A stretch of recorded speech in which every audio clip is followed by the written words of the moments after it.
మీ car EMI కట్టలేకపోతున్నారా? మీ car EMI మేము కడతాం. ఈ నెంబర్కి కాల్ చేయండి.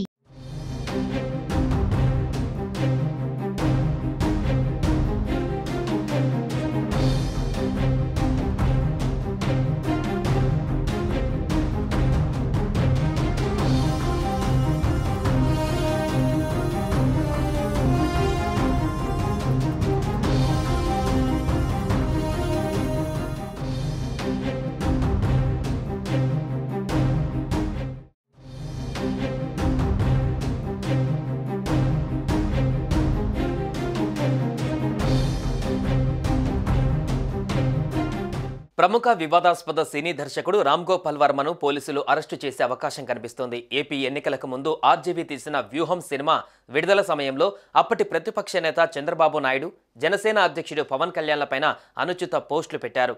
దీంతో ఆయనపైన ఇటీవలే ప్రకాశం జిల్లాలో జనసేన నేతల ఫిర్యాదు మేరకు కేసులు నమోదయ్యాయి.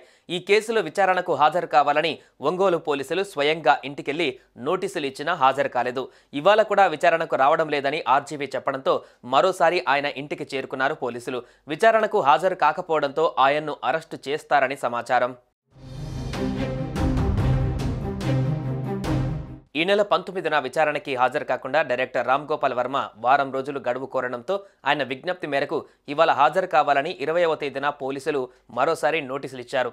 ఆర్జీవీని విచారించేందుకు ఒంగోలు రూరల్ సర్కిల్ కార్యాలయంలో అన్ని ఏర్పాట్లు చేశారు. తీరా ఆయన విచారణకు హాజరు కానని చెప్పడంతో అరెస్టుకు రంగం సిద్ధం చేసినట్టుగా తెలుస్తోంది.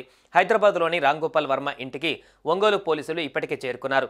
CM Chandrababu Naidu, deputy CM Pawan Kalyan, మంత్రి నారా లోకేష్ ఫోటోలు మార్పింగ్ చేసి ఎక్స్లో పోస్ట్ చేసిన కేసులో వర్మ విచారణ ఎదుర్కొంటున్నారు. అయితే రామ్ గోపాల్ వర్మ వ్యవహారంపైన జిల్లా పోలీసులు సీరియస్గా ఉన్నారు. మరోవైపు వ్యూహం సినిమా ప్రమోషన్ల సమయంలో నారా చంద్రబాబు నాయుడు, నారా లోకేష్ బ్రాహ్మణి వ్యక్తిత్వాన్ని కించపరిచేలా వర్మ పోస్టు చేశారని అభియోగాలు ఉన్నాయి. ఇదే విషయమై తెలుగుదేశం పార్టీ రైతు విభాగం ఉపాధ్యక్షుడు నూతలపాటి రామారావు ఫిర్యాదుతో తుళ్లూరు పోలీసులు సైతం కేసు నమోదు చేశారు.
సుమన్ టీవీలో మీ పర్సనల్ అండ్ బిజినెస్ ప్రమోషన్స్ కోసం కింది నెంబర్కి కాంటాక్ట్ చేయండి.